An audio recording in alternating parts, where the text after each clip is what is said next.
The Anthony Richardson project appears to be done in Indianapolis, but who's really to blame for the biggest mistakes of this tenure? Let's get to it.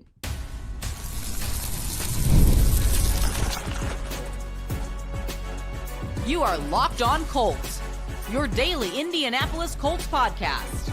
Part of the Locked On Podcast Network, your team every day.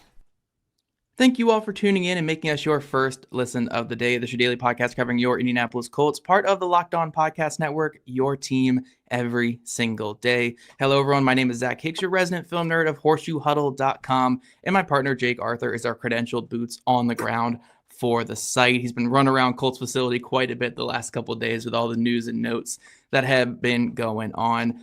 Today, because, we don't have training camp to cover, cut down day hasn't happened, there's no game. I think today is the perfect day to give our final thoughts on everything Anthony Richardson and the Indianapolis Colts. We're not going to dwell on the Colts backup quarterback for much of this season, so we don't want to just keep hammering you guys over and over, which is Anthony Richardson topics when, look, this is Daniel Jones's team going forward, but we do want to devote this one episode to it. So we're going to just air out everything that we think and know about the Anthony Richardson situation, where the Colts went wrong, where Anthony Richardson went wrong, why this relationship failed, and what's next for both the team and for Richardson following this latest development, I guess, in their early story. But, Jake, you are more privy to just information surrounding everything with the Colts than I am, because you're there at the facility every day. You're talking to other beat guys. You're talking to people with the team.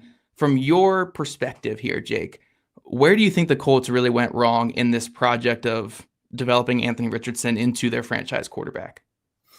There's a lot of points of emphasis you could look at over these last couple of years. You could look at it pre-draft. You could look at it right after the draft, what have you. But, I'm without doing a whole monologue here, I'm going to start honestly with their evaluation of him before the draft in 2023. We hammered Chris and Shane all offseason of, what are you looking for in a quarterback? What do you want? What do you want? What do you want? And what we always heard was, a guy with accuracy who was obsessed with his craft. That's basically what it boiled down to usually. And I mean, Anthony's work ethic and being obsessed with the craft and everything as a rookie was awesome. But the accuracy is something he's never been accused of being accurate, even back at Florida. You know what I mean? So that in itself, they had to pick a quarterback, but you could see right away they were maybe starting to believe in something that they were going to need to seriously work on fixing. And then, you get in and you fast forward to now where it's going into year 3 and he's been essentially benched twice. And it's like, what was the plan ever? Like, was your plan all along just to get him more reps and that was going to fix everything? Because everything we've heard of, no one really has a great answer for where this went wrong. And they don't have great answers for, why was this missing? Why has he not developed? We talked to Cam Turner again today, the quarterback's coach, and he said, the development of the quarterback is, that's pretty much my gig here. And so I just don't think we've ever received any detailed plans. Like, did you do special work with him? Like, teaching what to look for in breaking down film? Like, what was the plan? It feels like there are so many unanswered questions that may not really have answers, because there may not have gone much into this plan other than let's get him more reps. They named him the starter after like one preseason game with Gardner Minshew, and they've later admitted that was probably a mistake. But, you can't really put the toothpaste back in the tube at that point. And then here it comes year 2, and you're noticing his work habits aren't as good as maybe they were in his rookie year. And then his play on the field starts to suffer because of it. Chris Ballard described it as they saw he was drowning. So they bench him and they bring him back after, calls from the veterans, really wanted it. And then Joe Flacco was not good enough to justify keeping him out there. And it's just they have mishandled it in a lot of different ways. But it kind of it really boils down to starting him right away in 2023. Yeah. I mean, a lot of it's on him, and we're going to get to that in the second segment because I don't want to make this sound like it's the Colts totally failed him, because this is definitely a two-sided thing. But from their perspective, there's just so, like, each year there has been something big, and you'll go to this offseason. I think they didn't do well by him by basically selling him that there was going to be this 50-50 competition. And then here we go. The determining factors in why Daniel Jones is the winner is essentially the things that he has gathered from starting 69 games in the NFL. It's like, did Anthony have any possibility of gaining those stripes essentially in 3 weeks this summer? Yeah. It seems like that was kind of doomed to fail from the beginning. So there's a lot of different points you could point to here, but there was points where this was mishandled literally from pre-draft all the way to, the last couple weeks. Yeah, and my thing is, I'm a big proponent of the starting a rookie quarterback from day one. I mean, I was that when they first drafted Anthony Richardson. I wanted him starting day one. But if your offense was so predicated on the quarterback hitting the P's and Q's, doing the little things, and moving the ball efficiently, for you to have any success for your offense, and you didn't think that Anthony Richardson could be that guy out the gate, how did he win that competition with Gardner Minshew? And it's one thing if you are, like Anthony Richardson, 21-year-old starter that was very far away from being a good NFL quarterback, and you maybe have a roster like up here. I mean, clearly they view the roster pretty high because after the disaster of 2022, they brought back 20 starters or 21 starters. All they did was change the quarterback and the coaching staff. So they clearly viewed that roster fairly high, but that quarterback, no matter how high you viewed him, was going to be a lot lower than where you currently viewed that roster.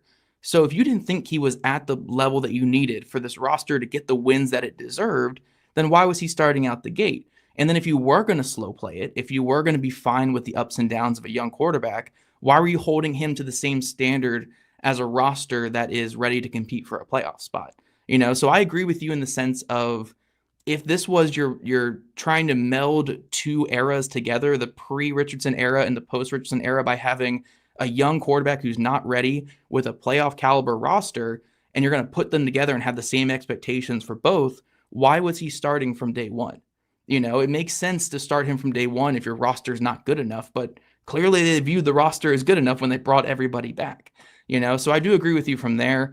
I think if we also look from the organizational standpoint, at the time we were pretty hesitant about it, but bringing in the league's youngest offensive staff to put around a quarterback who just needed a mentor, needed someone to teach them the rights and wrongs of the NFL, needed just a guiding force, a guiding presence. And when you look what Richardson had early in his tenure with the Colts, he didn't have the veteran quarterback to do that for him. Gardner Minshew is a very aloof, like on his own kind of guy. Joe Flacco specifically said, I'm not here to mentor him and be that guy for him. And then you look at the coaching staff. Cam Turner's claim to fame is being Norv Turner's nephew. That's his entire resume right there. And that he's good friends with Shane Steichen. That's fine to have that. But if that's the main guy developing your quarterback, maybe put someone who kind of knows what they're doing as the quarterback coach. So I think organizationally they could have handled it better. And we could even go into the schematic issues where, Steichen realized that Richardson's best aspect of his game was just hitting the deep ball.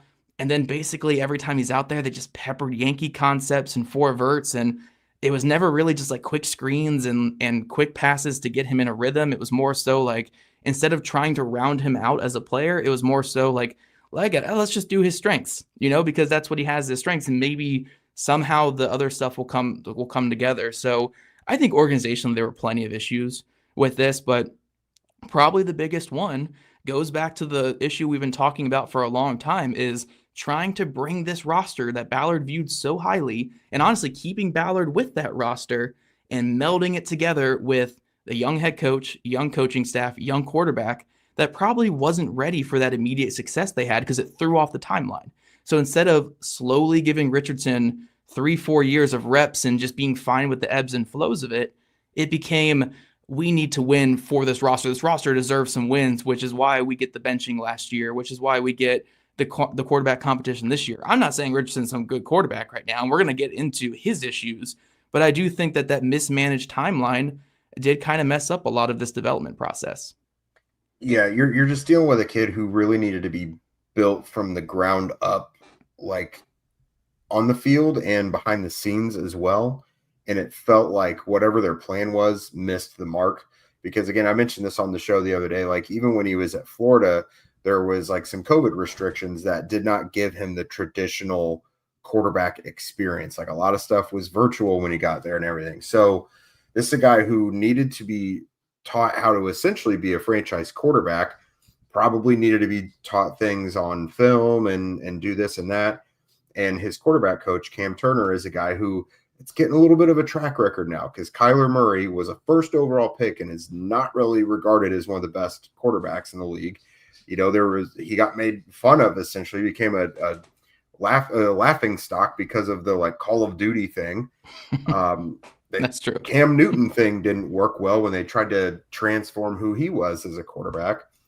And to your point about the play calling, I vehemently disagreed with what they tried to do, Anthony, in the first half of last year as a quarterback. It looked like they were plopping him in some Matt Stafford offense and were scared to use him as a runner.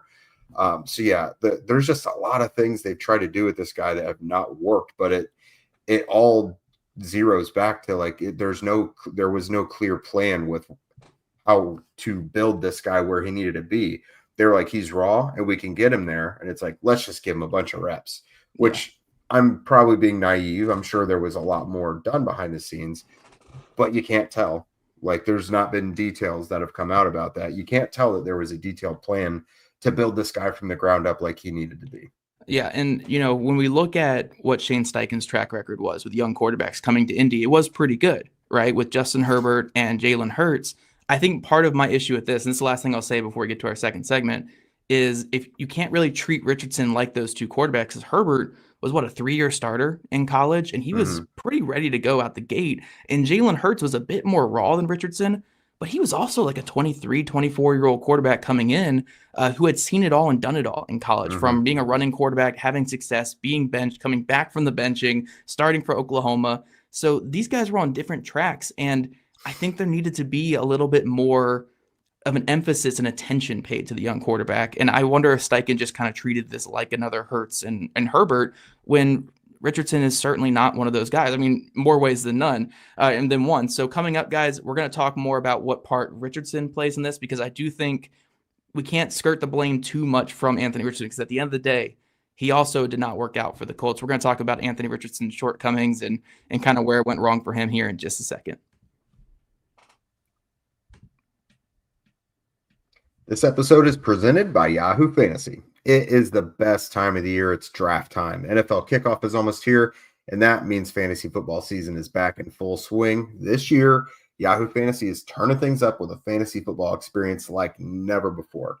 This year, obviously, Zach, Derek, Alan, and me, the Colt Squad crew, we're all playing on Yahoo Fantasy, and you absolutely should too, whether you're a first-timer or you're a veteran making your millionth league. Especially, I think, if you're new to fantasy or just don't have much experience with it, I think both the mobile app and their interface on the desktop, very, very user-friendly and easy to use.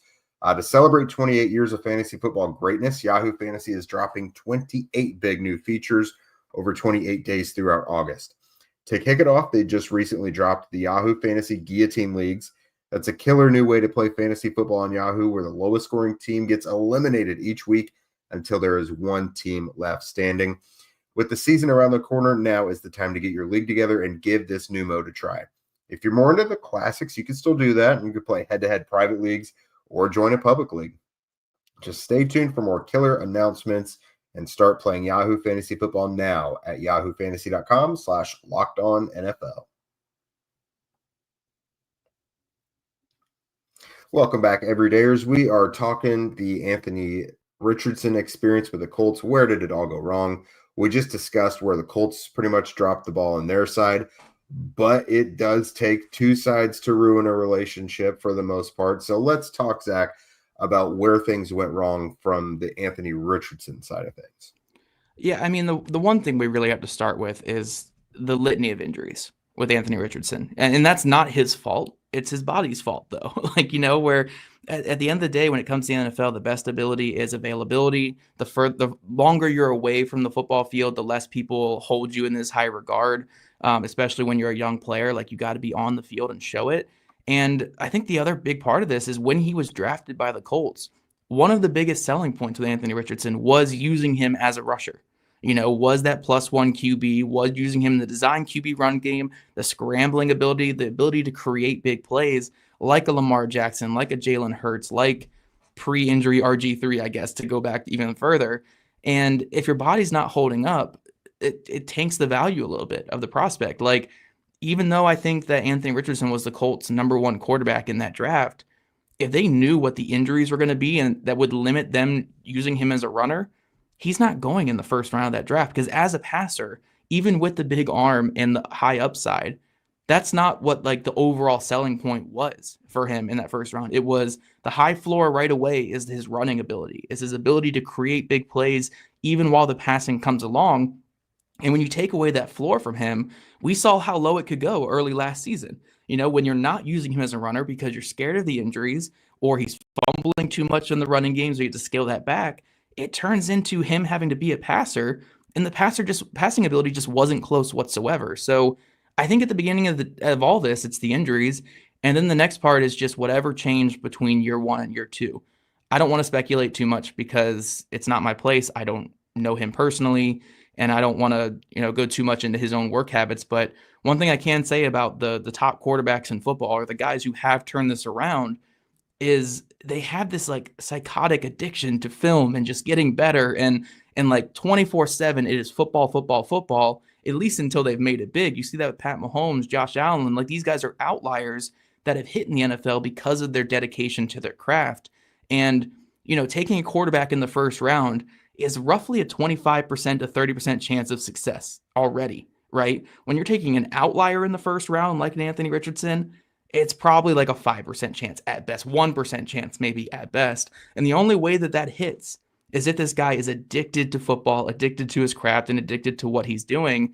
And it does seem like, from all the reports we've got, all the speculation we've got, between year 1 and year 2, up until the benching, that just wasn't him. And that was a lot of time lost for Anthony Richardson. So it's tough to come back from that, man. It's tough to come back from the injuries. And then if you're just not completely obsessed with it, like these other guys who have been able to beat out the outlier status.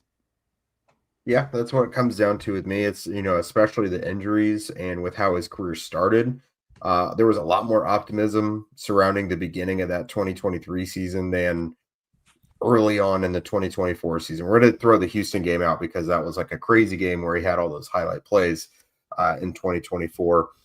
But yeah, I mean, I just don't know where you go with that, with the injuries, and it's just tough to say, because I'm trying to find the right way to put it, really. I know the Colts have kind of spun it that way as well, with the injuries. It's cost him all these reps and valuable time on the field.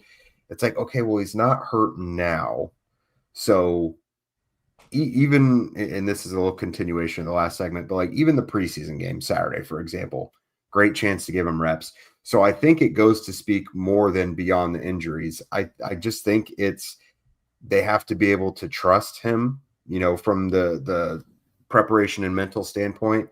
And that's just something I think that's been lost in the last year. After, when he was a rookie and after he was drafted, like, guys were talking about, he was like almost annoying, the fact how much he was pestering them about football. Like, he was always on. And then, there was, whatever changed in between year 1 and year 2. But I'm with you. Like, a quarterback has to be wired a certain way. It's a kind of a thing where you either have it or you don't.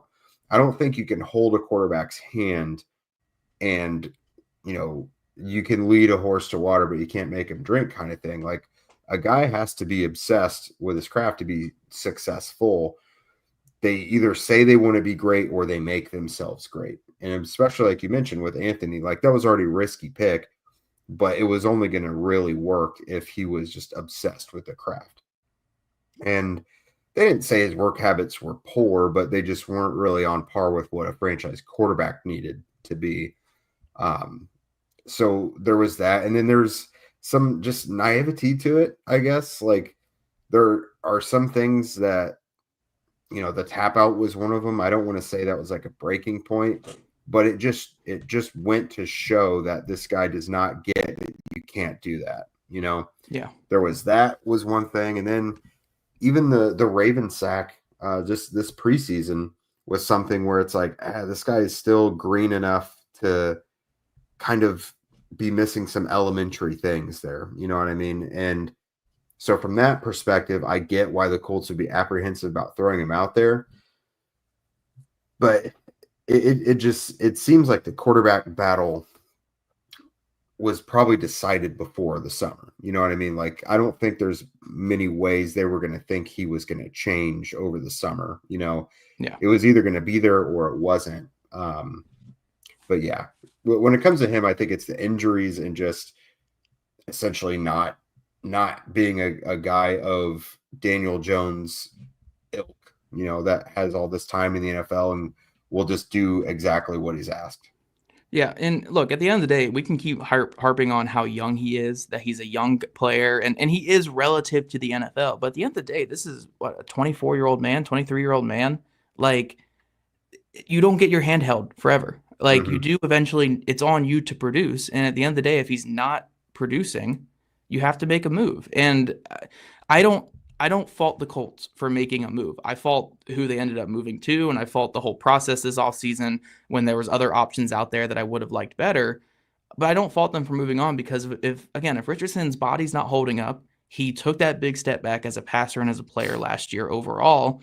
You can still be intrigued by the upside, but at the end of the day, your jobs are on the line, and you do have to make moves when you feel like something's not going to work out, regardless of how highly touted a player is. So, yeah, it's an unfortunate situation. I think both sides bear a lot of blame here. I mean, that's, again, like you said, Jake, all breakups are typically two-sided, and I think that's what this one comes down to. But coming up, guys, we're going to dive into what's next for Anthony Richardson and the Indianapolis Colts. Is there even the possibility of a future with Richardson with the Colts? We're going to discuss here in just a second. Have you ever decided at the last minute to head to a ball game with friends or family? Maybe it's game day and you suddenly realize that you want to be in the stands. That's exactly where Gametime comes in, because it's the easiest way to grab last minute tickets without the stress. With the money that you save on tickets, you could splurge on food, drinks, merch, or even invite a bigger group of people to come with you. Gametime makes it possible. Gametime makes buying tickets fast and simple, plus the prices on the app actually drop the closer that you get to first pitch, and they've got incredible last-minute deals, clear seat views, and a lowest price guarantee that takes the worrying out of buying. So Gametime is the official ticketing partner of Locked On MLB for a reason, making it easy to browse the app for an exciting upcoming MLB game. Whether you're indie-based people looking to go see the Cubs, White Sox, Cardinals, Reds, whatever your fancy, or even here in town with the Indians, take the guesswork out of buying tickets with Gametime. Download the Gametime app, create an account, and use code LOCKEDONNFL for $20 off of your first purchase. Terms apply. Again, create an account and redeem code LOCKEDONNFL for $20 off. Download Gametime app today. Last minute tickets, lowest price guaranteed.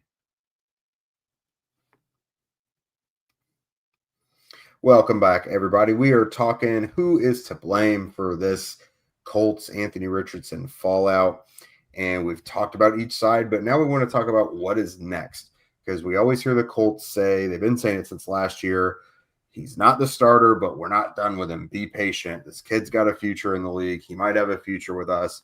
Just stay ready and your time will come. But this is the NFL, Zach. Like, let's be realistic here. There's a lot of different ways we could break this down, but like, where do you see the future of Anthony and the Colts right now? Yeah, I think when it comes to Richardson's future with the Colts, I think the only truthful thing that Shane Steichen said was be ready because you're one snap away. Because he is one snap away. If an injury happens to Daniel Jones, Anthony Richardson will be back out there as the guy. In terms of everything else he said, though, about them still believing in Anthony and him just developing behind the scenes, a chance for him to sit, and we still like Anthony and value him. Look, they're done. At least Shane Steichen's done. We don't know what Chris Ballard's thoughts are on Anthony Richardson at this time, but Shane Steichen is certainly done with that project. And even if Richardson were to come in for an injured Daniel Jones and play a couple games, I think even with Jones healthy, they would just put Jones back out there. It would take Jones really like crapping the bed for Richardson to be the starter again. And then even then, it wouldn't be because they view Richardson highly. It'd be because Jones wasn't the guy they thought. So yeah, I think the process is done here with the Colts.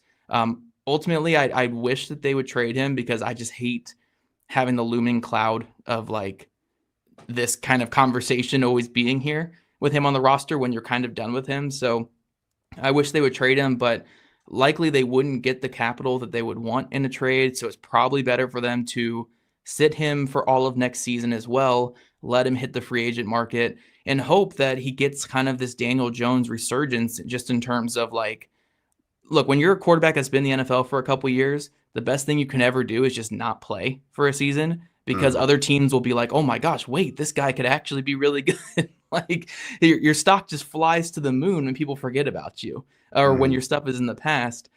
So if he could get a decent contract, the Colts can maybe get like a 4th-round comp out of him. But ultimately, yeah, I think he's just the backup quarterback for the Colts at this point. I don't think Shane Steichen has any interest in that project anymore. Maybe Chris Ballard does, but he's not the one making the decision at quarterback.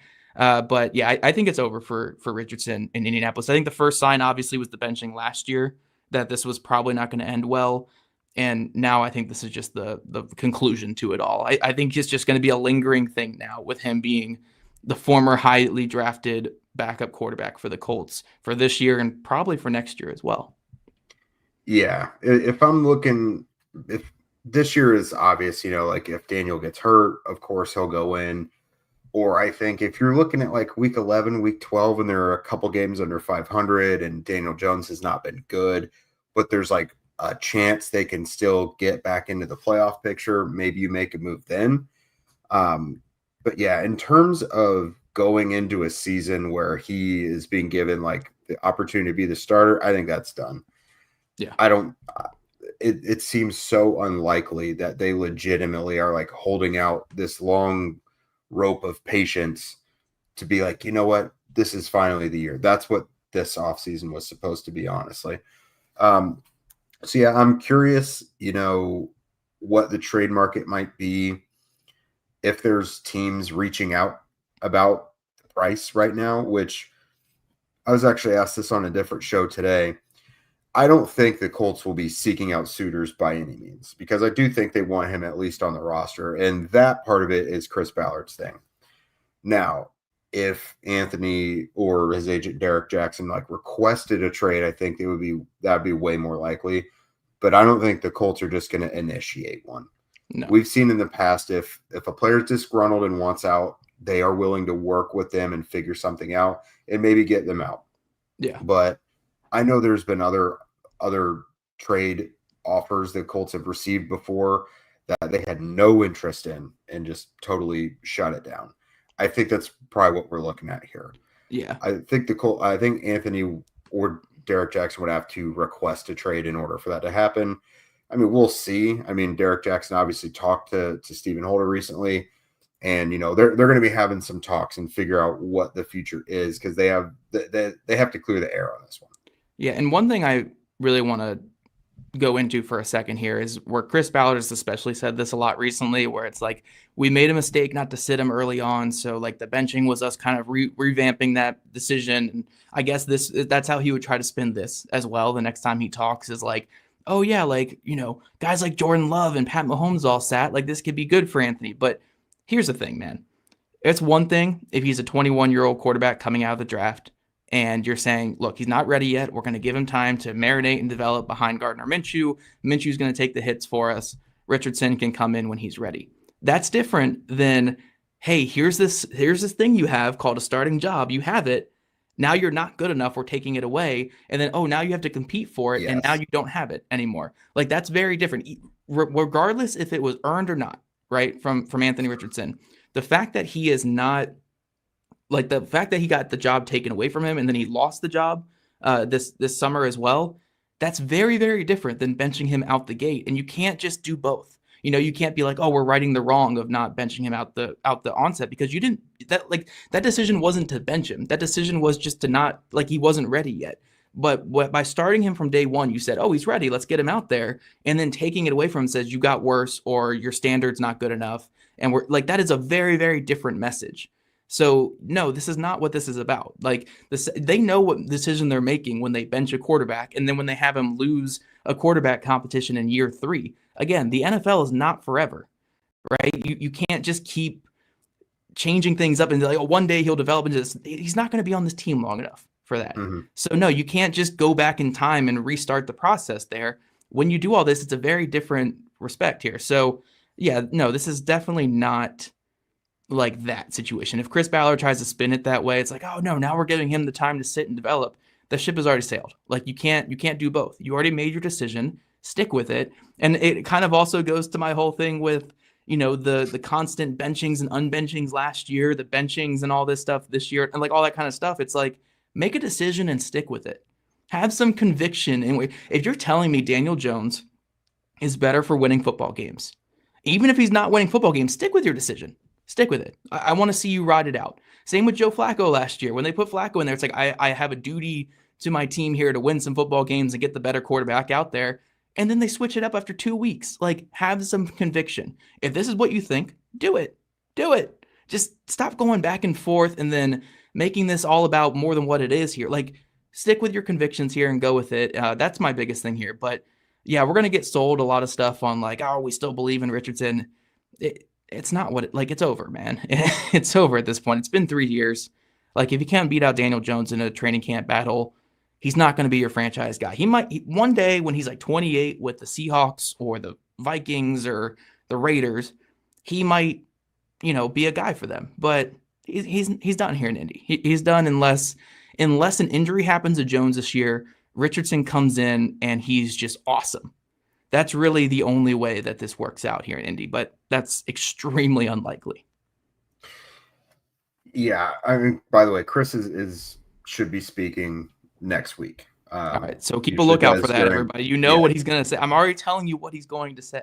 Yeah, usually does during roster cuts. So, yeah, I know they don't want to badmouth anyone, especially while they're still in the building. They don't want to do that. They don't want to damage that relationship even further. But, like, if a guy's been your opening week starter for the previous 2 years and you had to bench him last year, and now you're telling him he's not good enough to be your starter now, that's not how not how you operate with a guy who you think could eventually be your franchise quarterback. Right. That would be totally unprecedented. That doesn't happen.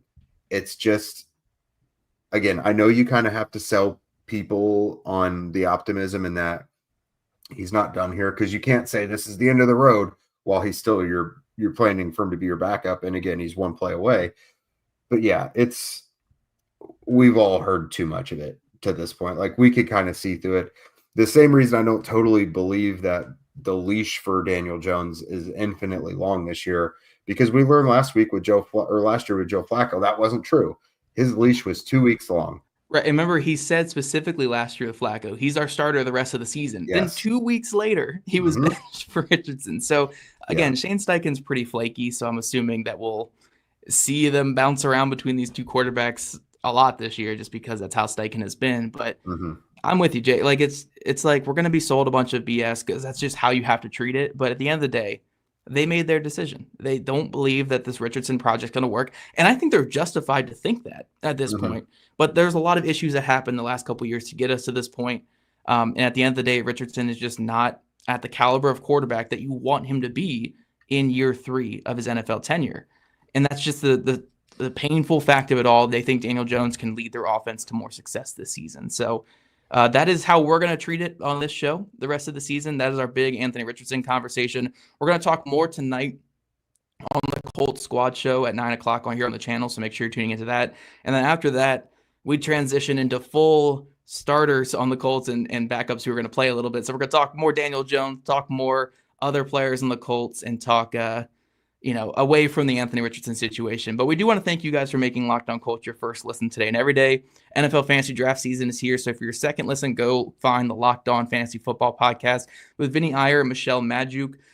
Listen every day to prep for your fantasy draft and become the most informed manager so you can bring home your league's trophy this season. Find Locked On NFL, find Locked On Fantasy Football on YouTube, wherever you listen to your podcast. Also check out Locked On NFL, since I said it there. If you want to become a Locked On Colts insider and chat with us directly and get that insider scoop, make sure you're following the link in our show notes. And if you don't already, make sure you're following at Locked On Colts, at Jake Arthur NFL, and at ZachHicks2, all on socials. Also, subscribe to us on YouTube or listen to your podcast. We love your guys' ratings, reviews, and we'll catch you guys back here later this evening.